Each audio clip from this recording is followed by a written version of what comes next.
So, I've started to sift through legions. Before I get to that, I want to mention one card from Odyssey in passing. This is the Disruptive Pit Mage. He's 2 colors and a blue for a 1/1. He's got morph, so you can pay 3 colors and play him face down as a 2/2 creature with no tribe, no color, no special abilities.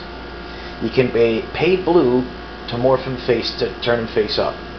At which point he is what he says. He's a 1/1 with the special ability of tap counter target spell unless its controller pays 1 colorless. Magic Online, I would run this guy in a red-blue counterspell land destruction pauper deck. That is a deck with no uncommons and no rares. People would scoop to that deck. They hated that deck. It was absolutely awesome. Hey, you know what? I'm going to turn the AC off for a moment here. There we go. I think that card alone almost justifies the existence of the whole damn block. It really does. Oh, jeez. Because people just hate that. They hate it. So anyways, Legions. Legions was an interesting thing on a couple of levels. I remember reading an article about how when they named this set, there was actually some talk about how some people were worried that, you know, the name is too close to Legends and someone might get them confused. Which I think is funny because, hello, you just printed Onslaught block right after Odyssey block. You've got 2 blocks that start with O, where Kamahl is a major player in them both. The Mirari is a major item in them both. You've got pretty much the same tribe, the same tribes and cultures running around. Hey, I don't know.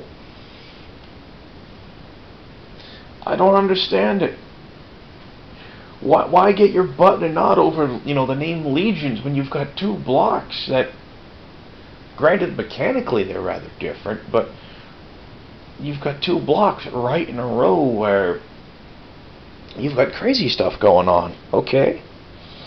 With the same name and a lot of the same characters. But oh well. So anyways, Legions was also an interesting experiment. It is the first, last, and only set to have nothing but creatures. Everything in this set is a creature. Absolutely everything. And because of that, they had to do some things to get around that. For example, you got more creatures, which comes into play abilities. You had creatures that had abilities that triggered when you morphed them face up. As a level example, we've got our buddy the Daru Mender here. He's a 1/1 for 1, and he morphs for white. When he's turned face up, regenerate target creature. Now, it's not exactly a fantastic card by any stretch of the imagination, but it's serviceable. It's serviceable. And that's pretty interesting. You also have the cycle of invokers. The Starlight Invoker, for example, was a colorless and a white for a 1/3 that you pump 7 colors and a white into it to gain 5 life. There was an invoker in each color. The black invoker, I believe, caused life loss. The red invoker was damage. The green invoker made a creature huge. I'm trying to know what the hell the blue invoker did. I'm betting I have one around here too. If I was an invoker, yeah, there it is. Glintwing Invoker. Target creature gets +3/+3 in flying. Yeah, I was expecting something a little bit more fantastic. Actually, you'd see the invokers make a minor comeback in, I believe it was Rise of the Eldrazi. I really liked the 2/1 flyer in Rise of the Eldrazi. That was you pump, was it 7 or 8 mana into it to tap all creatures target player controls? Oh yeah, that thing was awesome, especially in draft. It's like, yeah, turn 3, I've got a 2/1 flyer on the board. If you're weak against flyers, I'm going to hammer the crap out of you for a few turns with it. And then late game, I just lock you down. Good evening. Yeah. So anyways, there was that. There was also the gem palms. There was a cycle of creatures that had cycling, and when you cycled them, it had an effect that was tribally linked. The Gem Palm Avenger cycled for 2 colorless and a white, and when you cycle him, all soldiers get +1/+1 first strike till end of turn. Normally he's a 3/5 for 5 colors and a white. I would never actually hardcast that thing, he's just there to be cycled. The Gem Palm Polluters, 5 colors and a black for a 4/3 cycles for double black. When you cycle him, you may have target player lose 1 life for each zombie in play. The Gem Palm Incinerator, the red one, 2 colors and a red for a 2/1, cycles for a colors and a red. When you do, deals X damage to our creature, X is the number of goblins in play. The green one, the Strider, when you cycle him, gives all elves +2/+2 till end of turn. Obviously there's going to be a blue Gem Palm. The fact that Gem Palms actually ended up on top of these stacks was actually a total coincidence. I know there is a blue Gem Palm. I thought I had one. Let me put the camera down for a second and make searching faster.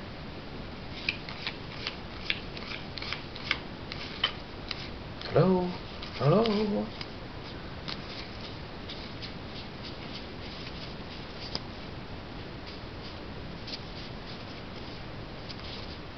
Holy crap, I don't have one. I don't even know what the blue one does off the top of my head. Would be surprised if it's like a counter spell effect or something. Or tap creatures or something. I don't know. That's in flavor for blue. I'll have to look it up sometime later. I'm not going to do it right now. Wasn't even thinking of that. Oh, jeez. Like I've said before, pretty much all these videos are off the cuff. I don't do a whole crap ton of prep for them. Other than, like, you know, look over cards. Then there was also the Provoke mechanic, which you found primarily in white and green. Basically, when a creature with Provoke attacks, you may untap target creature, and that if you do, that creature must block the creature with Provoke. Blah blah blah. With the exact text, when this attacks, you may have target creature defending player controls untap and block it if able. Now, mind you, of course, that's when you declare attacker. So between declare attackers and declare blockers, if you can find a way to tap that creature back down again, for example, if it had an activated ability with tapping the activation cost, you could prevent it from being assigned as a blocker anyway.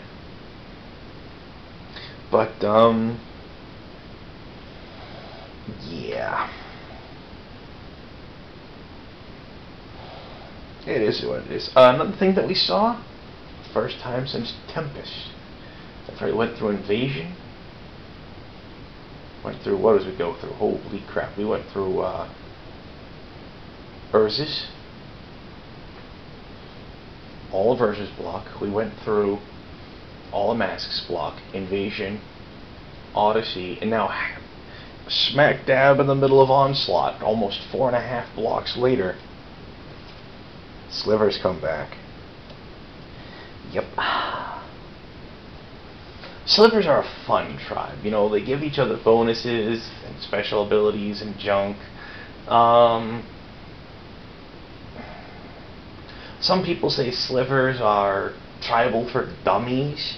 I tend to think the phrase tribal for dummies pretty much describes Onslaught block perfectly. Slivers just...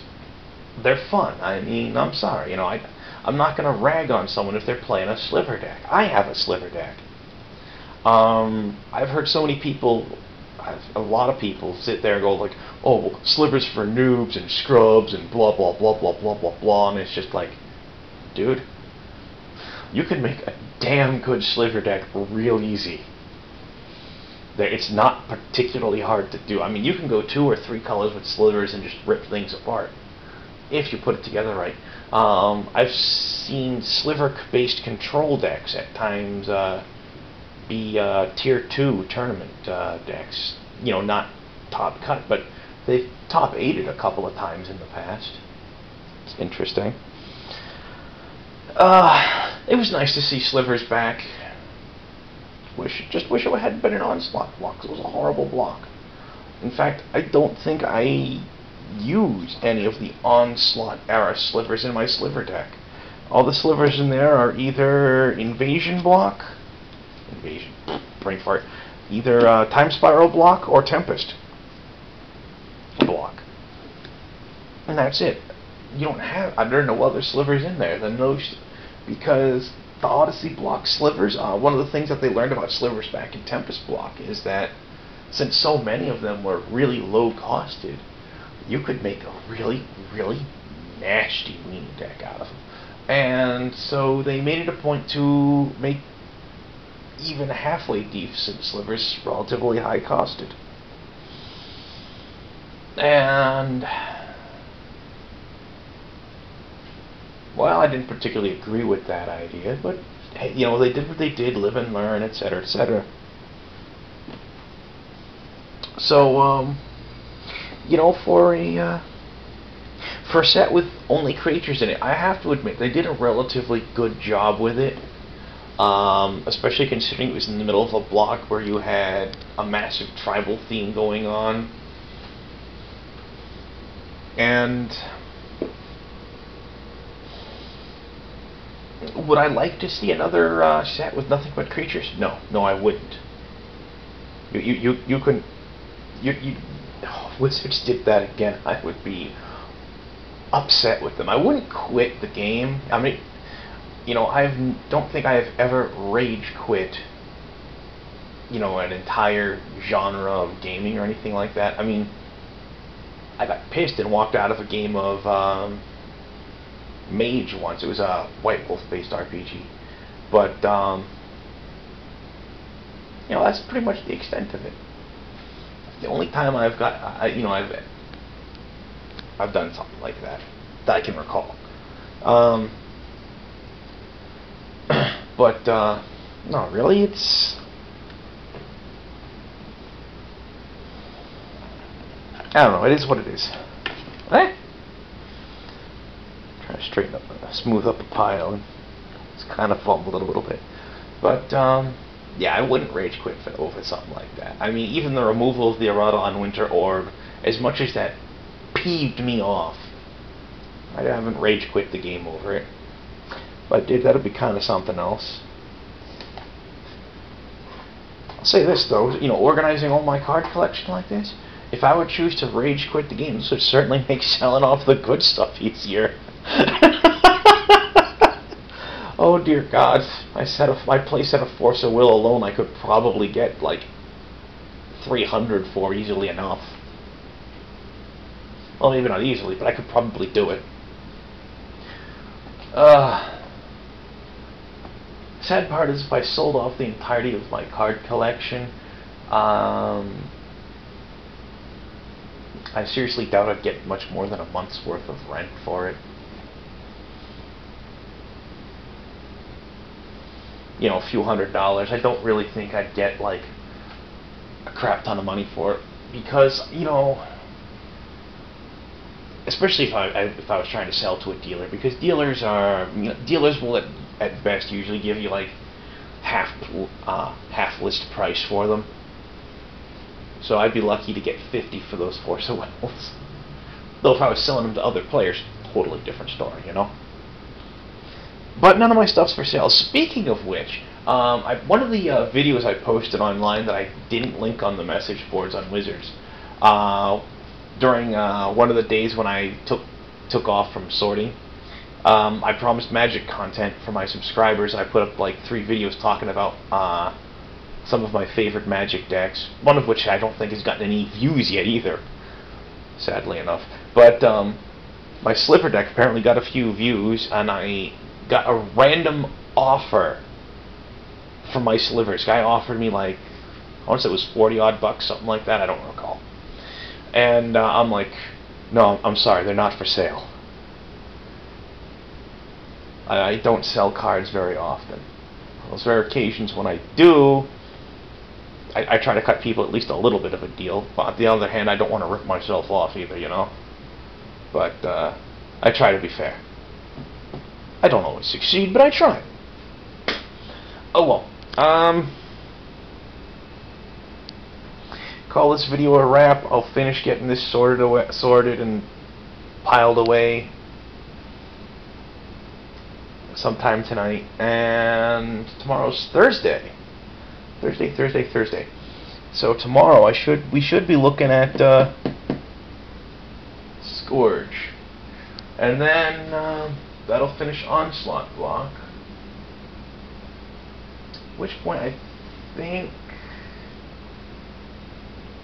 think I'm gonna dive into Urza's starting Friday. And we'll see how that goes. I don't have a lot of Shards of Alara, and I've got something going on Sunday. My sister's having a 4th of July party on the 3rd. Whatever, right? But at any rate, you know, it's a bit of a to-do, and there's a bunch of people there, blah, blah, blah.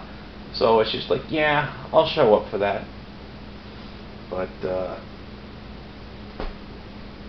so Sunday's a maybe. Maybe I'll continue Urza's on Sunday, or maybe I'll just sift through my very limited selection of Shards of Alara and be done with it. We'll see. We shall see. Alright, catch you kids tomorrow. Be good, guys.